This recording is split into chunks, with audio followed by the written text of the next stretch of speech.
Now, before we came on air, I spoke with the founder of the Loose Change movement. Check out loosechange911.com. They have produced a couple of movies, a third version of which is expected at some point in the future to be shown on television here. Korey Rowe is the founder and the movie's producer, and so we spoke to him a little bit about exactly why they think so many people don't know what happened on September the 11th, and why it is that there's a conspiracy, that he's suggesting there's a conspiracy. Might he actually be detracting from the central issues that needs to be discussed around the whole issue?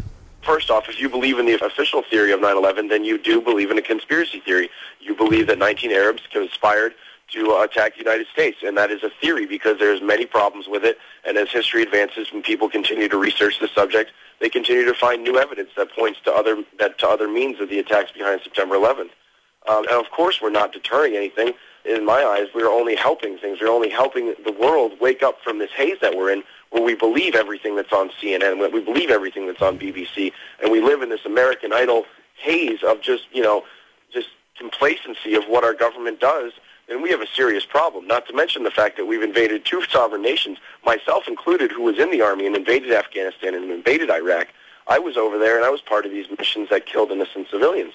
I have to know why I went over there, and I have to make sure that what I did was for real and for a good reason. And when I came back and I investigated the material, that's not what I found, not even a little. Tell me why you began the investigation. What happened in Iraq that made you think that there's something wrong here? The main thing was the way American media portrayed what was going on in Iraq, and how many times they censor what soldiers are saying, and how many times they stage what soldiers are saying, and they only put commanders there, especially when anyone talks to the president or anything like that. All their questions are choreographed, all their responses are choreographed.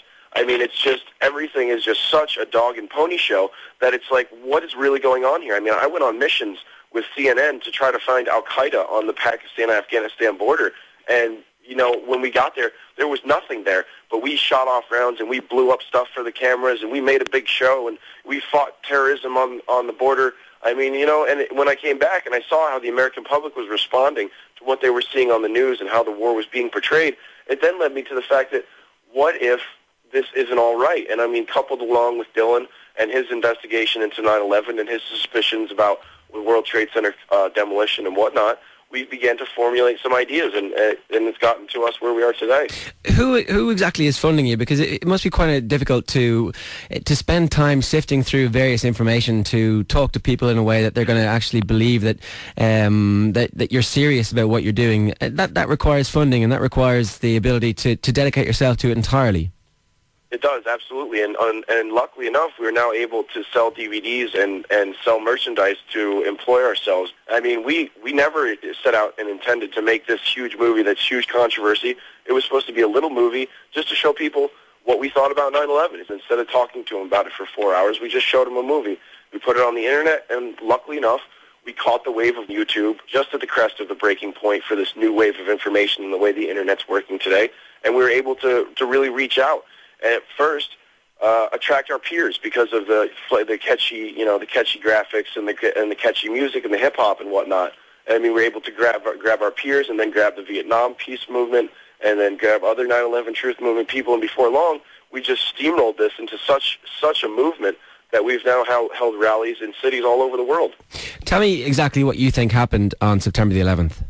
I can only speculate, but the underlying fact is that you have corporate interest inside our government with political figures in high-ranking positions that are able to change small doctrine about the intercept of planes or send a war game through or, do a whole bunch of different things that you wouldn't be able to do as a terrorist.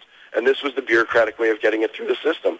So on September 11th, you had a bunch of military war games going on. You had a bunch of drills going on that was there to confuse people and to aid these attacks. And it was the bureaucratic way of getting it through the system. I don't want to say that this type of missile hit this building and this plane didn't crash because of this, because it's all speculation. All I can tell you is that the official version is very false. There's many, many holes in it, and people need to wake up and investigate the information for themselves. It's all open source. It's all on the internet. I mean, it's all out there. You just got to go out and find it. There's been a lot about your research methodology.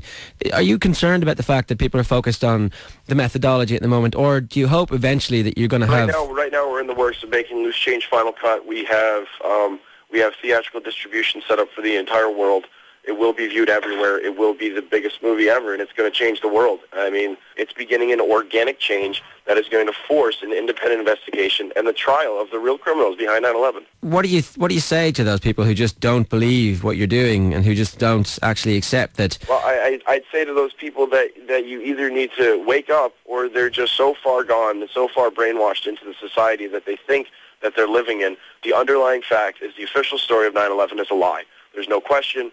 I mean, you just have to read the 9/11 Commission report to understand that they omit the 47 main support columns of the World Trade Center. They don't bring up World Trade Center Building 7. They don't describe why Flight 93 disappeared into the ground. I mean, they don't answer questions about funding of the hijackers. They don't answer questions about the security at the World Trade Center. They were not there to assess blame. The FBI has numerously come out time and time again stating that they have no evidence against Osama bin Laden and that they have multiple misled evidence of the hijackers of 9/11, and they're not sure who they were. So, I mean, you have constant instant after instant after instant of the government saying, we lied to you, we told you false information, and we don't know what's really going on. I really just have to say to those people, wake up, because you just have to look at everything that's going on. They're lying about domestic spying. They're lying about Katrina. They're lying about Social Security. They're lying about the debt. Are you a Democrat, Korey? I'm not a Democrat. I'm not a Republican. I'm not left. I'm not right. It's about right and wrong. That's Korey Rowe there, one of the producers and founders of the Loose Change movement, Loose Change 911. Rowe, political prisoner here, Boston Airport, on my way to Fort Campbell. I have been released, however. I'm still going down there to make sure I'm out of the system once and for all, so I'm no longer a political prisoner. Thank you for all your support, your phone calls, Alex. Thanks for the article. Screw Loose Change. I'm not going anywhere.